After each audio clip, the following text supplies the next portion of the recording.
জ্যেষ্ঠ সাহেবজাদা ইমাম সৈয়দ AFM নূরে খোদা আল আজহারি এবং কনিষ্ঠ সাহেবজাদা ইমাম সৈয়দ AFM মঞ্জুরে খোদা।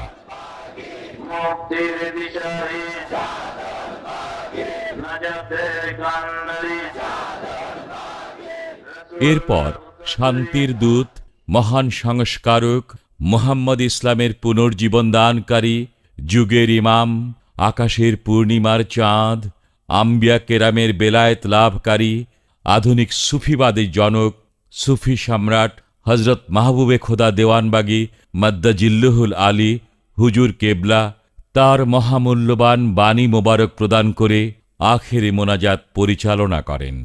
সম্মানিত আশিকে রাসূলেরা, আপনারা আমার সালাম গ্রহণ করুন। আসসালামু আলাইকুম ওয়া রাহমাতুল্লাহি ওয়া বারাকাতুহু। সম্মানিত আশিকে রাসূলেরা, গতকাল থেকে সারাদিন এবং বিগত সারা রাত্রি আপনারা আমাকে সম্বর্ধনা দেওয়ার জন্য বাংলাদেশের বিভিন্ন জায়গা থেকে এসেছেন এবং বহির্বিশ্বের প্রতিনিধিরাও এসেছেন সম্বর্ধনা দেওয়ার জন্য। আপনাদের এই সম্বর্ধনা দেখে আমি খুশি হয়েছি। আমি আমার মহান মালিকের কাছে প্রার্থনা করি, চাঁদ যেমন অন্ধকারকে দূর করে দেয়,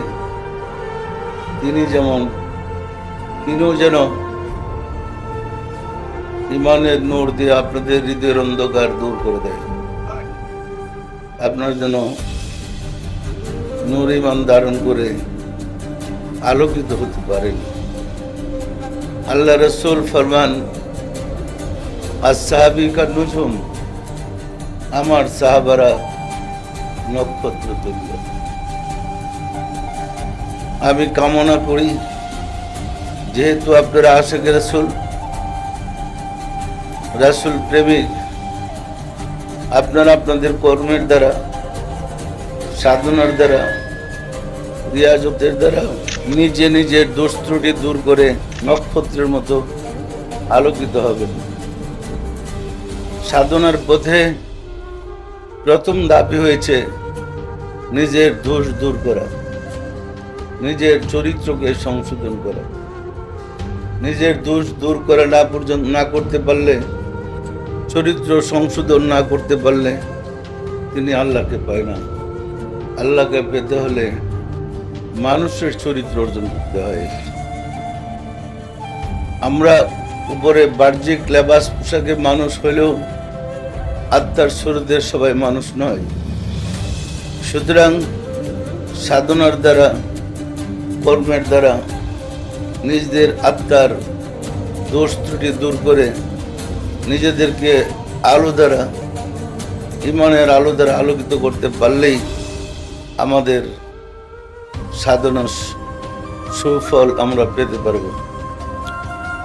সম্মানিত আশিকে রাসূলেরা, আপনাদের কাছে আমার একটা বিশেষ অনুরোধ, আপনারা নিজেরা চরিত্রবান হন এবং দেশের মানুষকে চরিত্রবান করুন। দেশের মানুষকে আশিকে রাসূল করুন, চরিত্রবান করুন। তাহলেই এই বাংলাদেশ সোনার বাংলায় পরিণত হবে। বাহ্যিক পোশাক লেবাসে আমরা যত উন্নতি লাভ করি না কেন, আত্মিক চরিত্রে আমাদের অবস্থা ভীষণ খারাপ। সুতরাং নিজেরাও চরিত্রবান হন এবং জাতিকে চরিত্রবান করার শিক্ষা দেন। তাসওয়ুফ মানুষকে চরিত্রবান করতে আসছে, তাসওয়ুফ মানুষকে চরিত্রবান করে দেয়। হযরত উমর রাসূলের মাথা কাটতে গিয়েছিল, কিন্তু রাসূলের সহবতে সান্নিধ্যে যাওয়ার পরে সহবতে থাকতে থাকতে তিনি আমিরুল মুমিনিন পর্যন্ত হয়েছিলেন। সত্য নয় কি? আপনারা সেই মুহাম্মদ ইসলামই তো পালন করেন, আপনাদের সেই আশিকে রাসূলই। সুতরাং আপনারা নক্ষত্র তুল্য হইতে পারবেন না কেন? চাঁদের আলো যেমন অন্ধকার দূর করে আমি বিশ্বাস করি, আপনারা নিয়মিত যদি আমার ওজিফা পালন করেন তাহলে আপনাদের ভিতরে অন্ধকার দূর হবে, আপনারা আলোকিত হতে সক্ষম হবেন।